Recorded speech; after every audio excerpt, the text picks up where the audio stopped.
நடக்கும் ஊர்வலம் உன்னோட கன்னத்திலே வைக்கலாமா?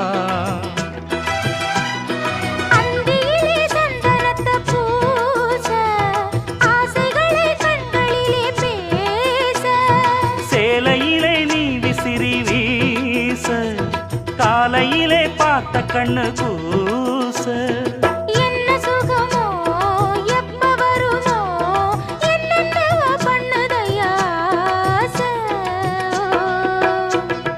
மலையோரம் மாங்குருவி மாவிலையில் பாட்டெழுதி பாடுதடி.